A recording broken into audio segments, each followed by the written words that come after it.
Vous regardez Medi 1 TV Afrique, votre édition d'information c'est maintenant et voici les titres qui font l'actualité.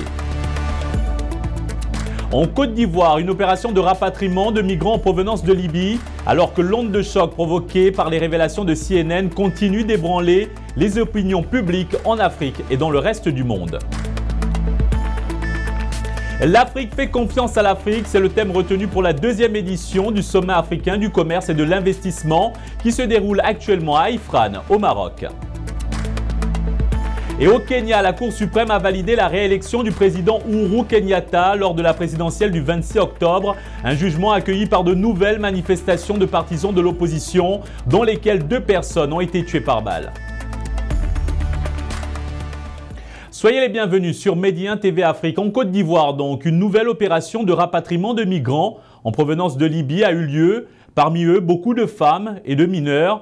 La plupart étaient en détention dans des centres à Zaroua, en Libye. Ces migrants vont bénéficier de programmes de réinsertion grâce à l'aide économique européenne. Ils font partie d'un groupe de 595 au total que les autorités ivoiriennes entendent rapatrier dans les prochains jours. Je vous propose maintenant d'écouter le directeur des Ivoiriens de l'extérieur, Isiaka Konaté, et le témoignage d'un migrant au micro de Famadione et de Romuald Dogo. On ne m'a pas vendu, c'est en cours de route, on m'a pris. On était en train de bosser, c'est là qu'ils sont venus ramasser les gens. Parce que chez eux, lorsque tu vois des Noirs, c'est des gens qui coûtent assez d'argent. Tout le monde est au courant de la situation en Libye, c'est une situation où il n'y a pas de loi, où les personnes sont prises pratiquement comme des esclaves. Ce sont des actes qui font appel à toute notre humanité.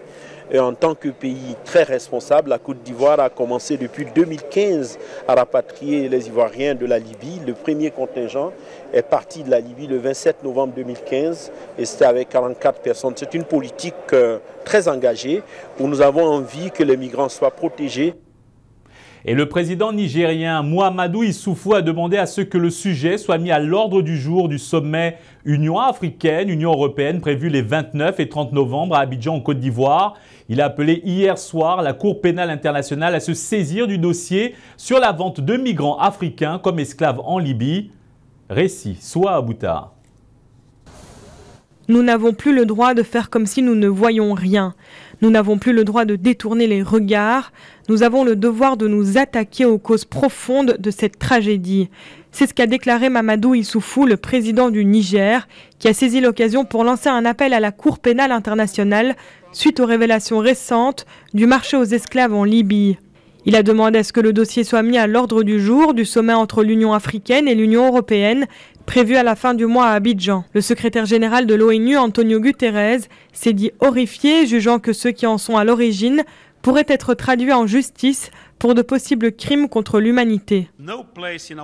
L'esclavage n'a pas sa place dans notre monde et ces actions sont parmi les violations flagrantes des droits de l'homme et peuvent constituer des crimes contre l'humanité. Le chef de la diplomatie burkinabé, Alpha Bari, a par ailleurs appelé son ambassadeur à exprimer son indignation aux autorités libyennes face aux images qu'il qualifie lui-même de traite négrière. La Côte d'Ivoire a procédé au rapatriement de 155 migrants. Ils bénéficieront de programmes de réinsertion grâce notamment à l'aide économique européenne. Ces 155 migrants font partie d'un groupe de 595 au total que les autorités comptent rapatrier dans les prochains jours. Pour Isiaka Konaté, directeur des Ivoiriens à l'étranger, il est temps de trouver des solutions concrètes aux problèmes qu'engendre la migration illégale. La migration irrégulière, ce n'est pas seulement des drames de la mort, c'est d'autres drames comme ce qu'on vient de voir, des choses qui font appel à toute notre humanité et qui demandent aujourd'hui que comme un seul homme, que nous sortions de nos émotions pour réagir face à ce drame en faisant revenir en Côte d'Ivoire en toute sécurité toutes les personnes, tous les Ivoiriens qui décident de revenir. Des manifestations ont lieu dans l'ensemble du continent africain, notamment au Sénégal et au Maroc ainsi qu'en Europe, après la diffusion la semaine dernière d'un reportage choc de la chaîne de télévision américaine CNN. Les images avaient révélé l'existence d'un marché aux esclaves près de Tripoli, la capitale libyenne. Le sommet africain du commerce et de l'investissement se déroule actuellement à Ifran au Maroc. L'Afrique fait confiance à l'Afrique, c'est le thème retenu pour cette seconde édition. Sachez que cet important sommet accueille chaque année des chefs d'entreprise sociales du continent, des producteurs, des acheteurs et des investisseurs. L'objectif est de développer les entreprises et dépasser les frontières géographiques de leur pays. Reportage de Rajé Fatli et Kamal Goudaïm avec le récit de Férouz Bentaleb. Les participants au sommet africain du commerce et de l'investissement débutent leur programme du jour par une visite à l'une des plus prestigieuses universités du pays, l'université Al-Akhawayn, qui propose plusieurs filières économiques, politiques ou encore sociales.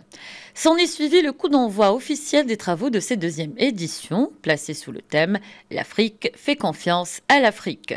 Au menu, des tables rondes où il est question de repenser les méthodes de gouvernance afin de renforcer les relations entre les pays du continent, les échanges commerciaux intra-africains, les sujets de l'Afrique, terre des richesses, les domaines dans lesquels investir ou encore le rôle du privé dans la commercialisation de l'offre africaine.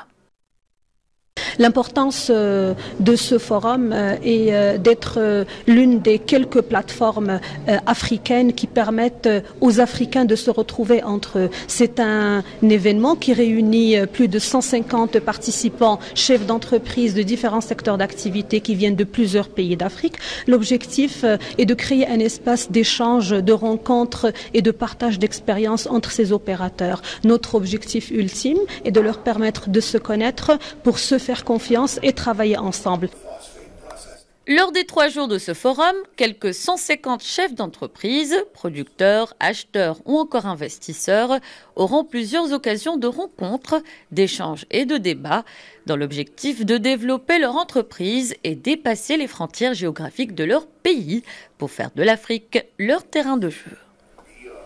Parler avec l'ensemble des gens qui sont là, échanger avec eux, leur montrer un peu notre expérience et voir comment nous pouvons travailler ensemble.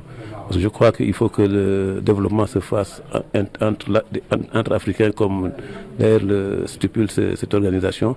Et nous sommes là pour ça. C'est notre objectif, c'est de nous faire connaître et de connaître les autres, d'échanger avec eux. Cette deuxième édition du sommet africain du commerce et de l'investissement est en droite ligne avec les directives royales en faveur du développement de la coopération sud-sud et la promotion des échanges intra-africains. Le chef du Hezbollah, Hassan Nasrallah, attend le retour au Liban de Saad Hariri et se dit ouvert à tout dialogue. Le Premier ministre libanais démissionnaire actuellement en France sera aujourd'hui en Égypte pour s'entretenir avec le président Abdel Fattah al-Sisi. Il a indiqué qu'il serait de retour au Liban pour la fête nationale mercredi, c'est-à-dire demain.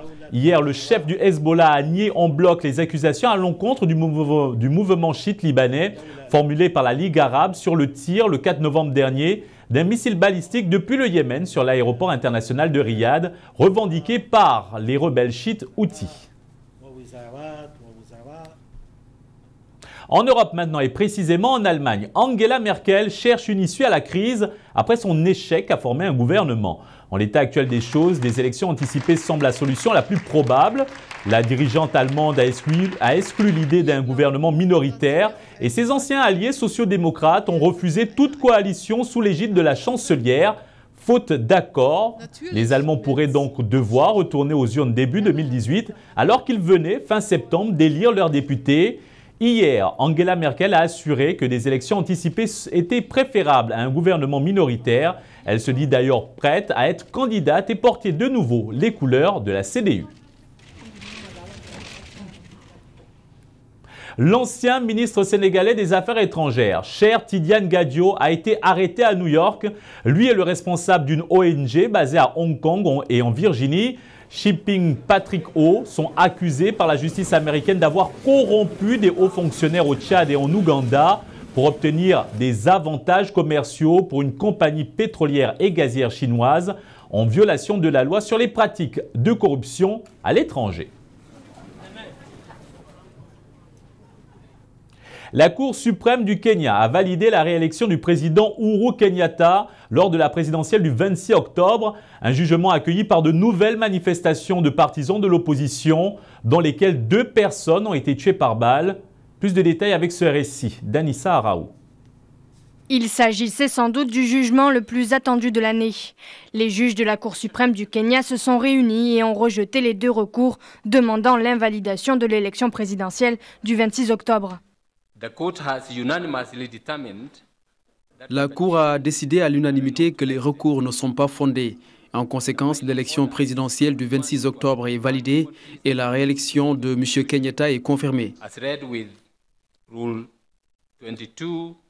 Abasourdis par cette décision, des heurts ont immédiatement éclaté entre la police et les manifestants. À Kibera, bidonville de Nairobi, un jeune homme a été tué par balle lors d'affrontements entre jeunes manifestants lançant des pierres contre les forces de sécurité qui répliquaient par des tirs de gaz lacrymogène et d'armes à feu. À Migori, dans l'ouest du pays, acquis à l'opposition, c'est un ambulancier venu prêter assistance à des blessés qui a été mortellement touché par balle. Vendredi déjà, 3 personnes avaient été tuées dans les manifestations réprimées par la police. 2 partisans de l'opposition venus accueillir Raila Odinga de retour d'une visite de 10 jours aux États-Unis. Le chef de l'opposition a déclaré dans un communiqué que cette décision n'était pas une surprise, jugeant le gouvernement en place illégitime. Au lendemain de la victoire de Kenyatta, Raila Odinga avait lancé une campagne de résistance nationale faite de boycottage économique et de piquets de grève. Cette décision de la Cour suprême, dont l'argumentaire détaillé sera publié ultérieurement, signifie qu'Ohuru Kenyatta, 56 ans, au pouvoir depuis 2013, sera investi le 28 novembre pour un nouveau mandat de 5 ans. Définitive au regard de la loi kenyane, elle met également un terme à un processus électoral qui a profondément divisé le pays et durement affecté l'économie la plus dynamique de la région. Au Zimbabwe maintenant, le délai fixé au président Robert Mugabe pour démissionner a expiré hier. Une résolution de destitution déposée par la ZANU-PF, le parti au pouvoir, devant les 2 chambres du Parlement, à savoir l'Assemblée nationale et le Sénat, doivent être examinées aujourd'hui. Cette procédure peut être engagée pour faute grave, manquement de la Constitution, violation délibérée de la Constitution ou incapacité. Selon la Constitution zimbabwéenne, les 2 chambres peuvent engager à la majorité simple une procédure de révocation du président. Une commission d'enquête est alors formée pour formuler une résolution de destitution qui doit ensuite être approuvée à la majorité des 2 tiers. Mais la ZANU-PF semble disposer d'appuis suffisants pour accélérer la procédure et la boucler dans un délai de 24 heures. Le président togolais Faure Gnassingbé était hier à Abidjan, en Côte d'Ivoire. Président en exercice de la conférence des chefs d'État et de gouvernement de la communauté des pays d'Afrique de l'Ouest, il a rencontré son homologue ivoirien, Alassane Ouattara. Une visite de préparation en vue du futur sommet Union africaine-Union européenne prévu à la fin du mois dans la capitale économique. Compte rendu, Stéphane Soumaoro et Herman Dogo. Le président en exercice de la conférence des chefs d'État et de gouvernement de la CEDEAO est arrivé à Abidjan ce lundi. Faure Gnassingbé a rencontré son homologue, le président Alassane Ouattara. Les 2 chefs d'État se sont entretenus. Plusieurs points ont été abordés au cours de leurs échanges, entre autres la situation qui prévaut au Togo. Je vous propose d'écouter un extrait de leur déclaration. Depuis, il y a eu les développements que vous savez. Et naturellement, quelles que soient les situations, quelles que soient les évolutions, tout doit se terminer par le dialogue. Et ce dialogue est en cours de préparation. Pour dialoguer, il faut être 2. Donc, ma seule voix ne suffit pas. Les tractations sont en cours. Je pense que d'ici quelques semaines, ce dialogue pourra s'ouvrir. Nous sommes confiants. Nous souhaitons la paix au Togo. Nous considérons que la paix dans la sous-région est quelque chose d'indispensable pour le développement économique et social. Et nous sommes engagés dans cette voie et nous travaillons pour que la paix soit maintenue et même renforcée au Togo. Le président Faure Gnassingbé se rend ensuite à Abuja où il est attendu ce mardi dans la journée pour y rencontrer le président nigérien. C'est tout pour cette édition d'information. Bonne suite des programmes sur Média TV Afrique.